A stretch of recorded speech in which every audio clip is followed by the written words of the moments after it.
You know, you say a really powerful word, respect, and I learned that from my dad. I told a lie in high school, and I had a big trip planned to Chicago, Illinois, and I got caught, and you know, it was just a disaster. I got grounded for an entire school semester. Can I ask what it was? What did you do? What was? I lied. Well, lied about what? Like... So I skipped school. Okay. And my mom caught me, and I didn't know that she told my dad. So when I came home, he asked how my school day was, and I'm like, it was great. I had a math test. And he's like, you had a math test? How'd you do? And I'm like, good, got a C minus. He goes, you got a C minus in math? Because believe me, it would be an F at that time. Yeah. He just let me go right down that rabbit hole. Yeah, he was trapping you. Absolutely. Yeah. He was furious. And you know, yeah. I had such respect for my dad. He's a military man, and he didn't play games. He didn't enable. He was firm-handed, but with an understanding heart. And I know it killed him in his heart to ground me for an entire school semester, which he did. Talk about somebody with stick-to-itiveness, it would have been my dad, because he never wavered from that. But he wrote me a letter. I shared a portion of it in my book, Superman's Not Coming, but it's amazing. And he said, if you, your brothers, your sister, your mother, and I cannot honestly and freely communicate with each other and believe in what we are saying and hearing, we have torn the finest fibers of our family, which until you start your own, is the finest possession you will have on this earth. And he went on to say that you need to accept and take accountability for what you've done and accept your punishment and realize that there will be many trips ahead of you than the one you had planned to Chicago. So the loss is not that great. The loss of our respect for each other would be much, much greater. I get very emotional every time. It has stuck with me my whole life, and I watch the world, and we have lost our respect for the environment. We have lost our respect for each other, and what kills me the most is I worry we've lost the respect for ourselves.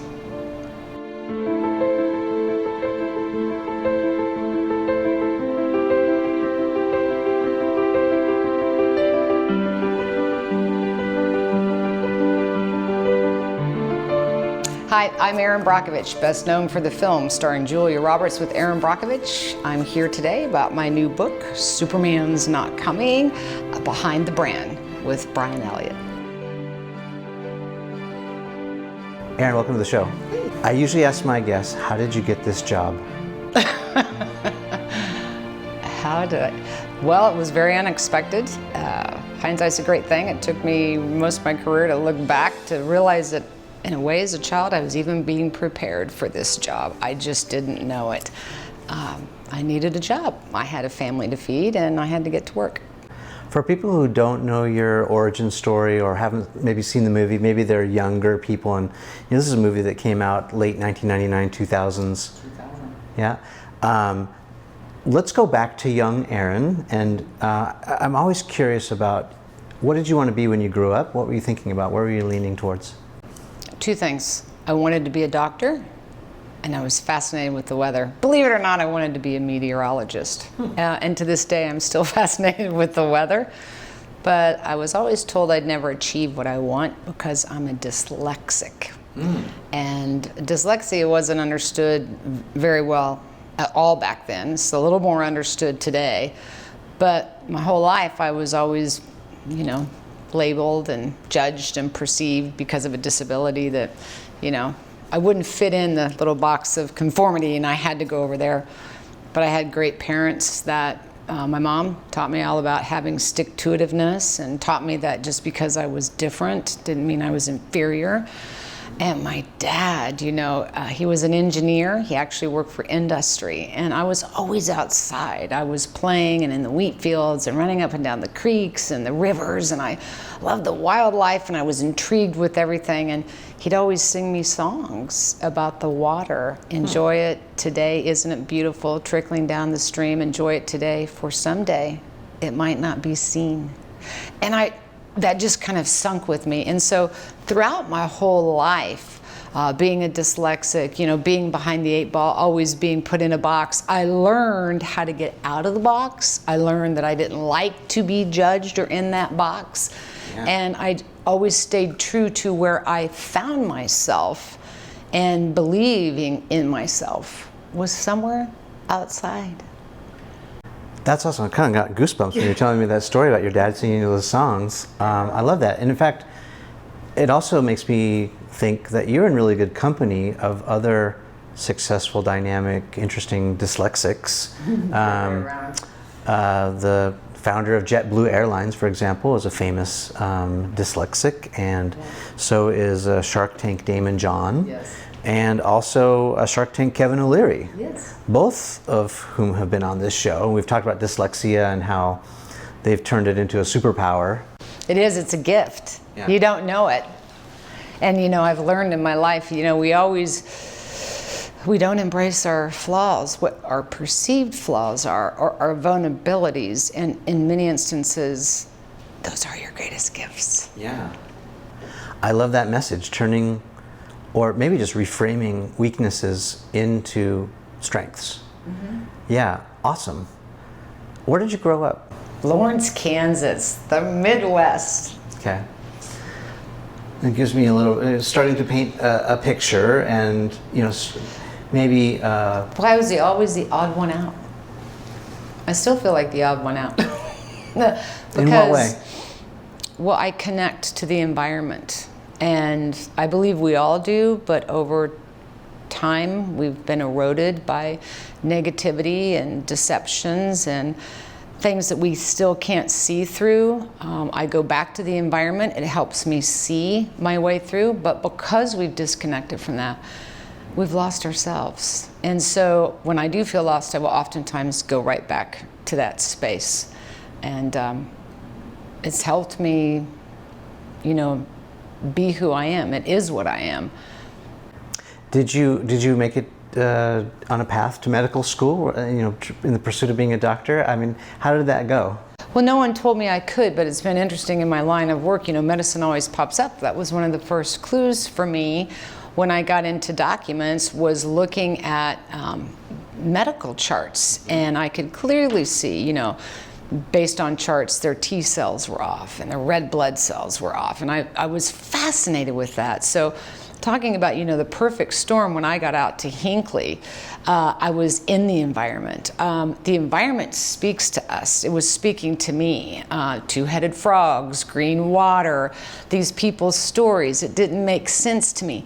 But when I was there, I felt exactly the way I did growing up. And I'm like, this is familiar. It was a little oppressive. Yeah. It was a little suppressive. Yeah. And I was dealing with a community just like I used to be told, you're not a doctor, you're not a lawyer, you're not a scientist. What do you know? You're a hysterical woman. You're a runaway mom. Be quiet, go away. And I'm thinking, oh no, hell to the no. I know this. So the whole storm of how I grew up, the dyslexia, how I was pushed on, the motivation from my parents, all of that, I was swirling in it. And my dad always teaching me our biggest downfall would be deceptions. And he was right. And that's one of the first things that set me off. I'm like, somebody out here is telling a big old lie. And I couldn't help myself. I just had to keep digging through it. And, going back to the dyslexia, what I've learned is we code differently. We're not different, but we code differently. I was always told you'll never know numbers. And for me, I read, I comprehend. It isn't always about transposing numbers, but I calculate and code backwards. Mm-hmm. I don't go here necessarily forward. If I'm looking for something, I go backwards. And so numbers was actually a strong suit for me, but I just didn't know it. And in Hinckley, the numbers were low. They weren't astronomically high, but they were higher than they should be. When the lawsuit started, dose response ratios and all of that became important in court and how you prove it. And I was sitting there and I was like, this just doesn't make sense to me, because the numbers we're dealing with today didn't just show up today at these numbers. They're a lower number given a higher number in time because it's moved through the environment. So one of the first documents I found said that the monitoring wells in 1992 were 5 ppm and that 90% of the chromate had already been removed via agricultural and domestic water use. And I'm thinking, if it's still 5 ppm in 1992 and 90%'s been removed, excuse me, what was it back then? And that's right where I went. Interesting. Let's go back in time just a little bit for people who haven't seen the film. Just summarize what the issue was and how it got resolved. I mean, it's a 2-hour movie. I'm asking you to do this in like 30 seconds, but 2-hour movie that I thought was a one-off, that I had no idea would result in a film that we would still be talking about and fighting over 20 years. Actually 30 years for me, because I began my work in the early 90s.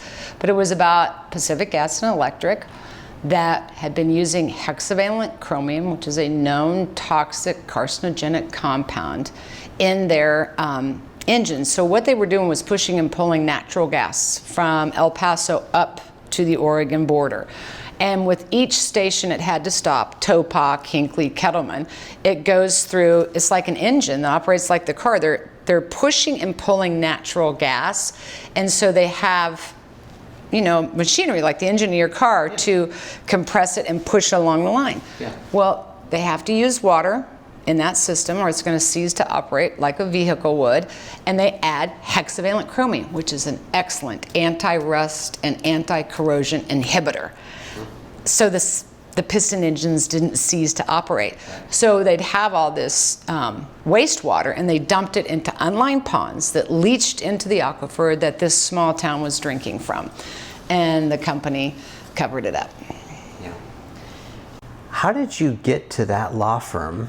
Maybe bridge that gap a little bit. So, you know, the path to doctor, possible environmentalist, meteorologist, weather person on TV. How did you navigate? Don't you love the weather though? It's fascinating. It is fascinating, I think. So, but I have to giggle because most people don't know about the meteorologists. But so how I met Ed Masry. I lived in Reno, Nevada, and I had been in a bad car wreck, and I had a big C5, C6 discectomy. And I moved down to LA, and I met the biker dude, George, whose dad was really good friends with Ed Masry. And George had had an accident, and Ed Masry's partner, Jim Vitito, represented George, so he had me meet Jimmy. And that's really how it came to be, because Jimmy represented me in that car accident in Reno. He went up there with me to Reno. We had a trial. The jury ruled against me. And I needed a job. And Jimmy wasn't going to be the one to give me a job, so I had to meet Ed, and I did. And you kind of like you saw in the movie, I kind of begged for a job. And, you know, Ed would always joke with me, and he wasn't sure what value I had, but I think Ed always had a sense that, you know, he believed in this girl. She's got some gumption. Yeah, that stick-to-itiveness. That stick-to-itiveness. Yeah. And so he gave me a job, and I started in the work comp department, and he had me on the phone with employees that he represented who had been harmed, which I loved. I would listen to their stories, they'd tell me stuff, and I'd often be like, that sounds odd, that doesn't seem right to me. So I'd go to Ed, and he'd look into it, and he's like, this girl was right, this girl was right. So that's how it came to be. So do you think this sort of intuitiveness, this instinctual ability to discern bullshit from the truth? Bullshit. I'm a radar for tornadoes and earthquakes too, just so you know. Yeah, so is this something you think you were born with, or do you think this was more of a nurture thing, like taught through your dad, who sounds like it really encouraged you to be a critical thinker and possibly question authority and, you know, be your own person, and maybe despite the era that, you know, you and I grew up in, to be a strong woman when maybe that wasn't a thing? I don't know if that's still a thing. We're still working on that. I had to slide that right on in there. But well, I don't mind you saying that. It is still out there. I don't want us to think it's not. But Well, I say that from a perspective of being a dad. I have 2 daughters, and I'm doing everything I can to say. Well, I'll tell you a quick funny story. So my wife's father, who is a boomer. A boomer. Here we're yes. Well, boomers. This is what he said, and we have a great relationship. He's a great person. But back in the day, when my wife was finishing high school, he gave her this advice. And I tell you this with maybe another lesson in mind, which is he said, make sure you take a lot of typing, because when you're a secretary, you're going to need it. And when I heard that, and even because we knew each other in high school, I said, secretary should probably own the company. What are you talking about? And so that was his mindset, though. That was not my dad's mindset. Yeah, it doesn't sound like it. It sounds like he was very progressive. My dad was always frustrated with me with my learning curve as an engineer. He ran the pipelines for Texaco, Citigroup, and I know he saw things. And he sent me a message, not as an engineer or politically, because he was a strong Republican, but as a human that cared about the environment. And I heard a message from my dad that believed in me. And my mom was a journalist and a sociology major. And we really need to understand human emotion and psychology better than we do. It plays, emotional intelligence, my favorite book. And that's oftentimes what I operate with or from. But each supported me in a different way. I think it's nature. I'm fascinated with nature over nurture or vice versa. Me too, big time. Big time. I think it was a little bit of both. Nature gave me a disability that in hindsight was my strength, that was misunderstood. I think my mom saw that and my dad saw that. And what they knew is I would get lost if my self-esteem slid through the cracks. So that was a lot of nurturing, working with nature and what it gave me. You're very fortunate. That's great. I think my parents, I love them dearly. I've lost them both. They both died with me. And I'll never forget when I first moved to California, I had moved apartments and I had to drive back through Calabasas, Thousand Oaks, Westlake Village, to come around over to the Moore Park area to pick up my check. And coming through there, I just loved the area. I loved the mountains. I was close to the ocean. I loved the fog that rolled in. And I asked my dad, do you think I could ever live here? And he says, yes, I do. If you're willing to work really hard. And my dad had a deep sense of moral values, ethics, principle, and integrity. And he always told me, if you do what you love because you love it with no hidden agenda, you'll succeed.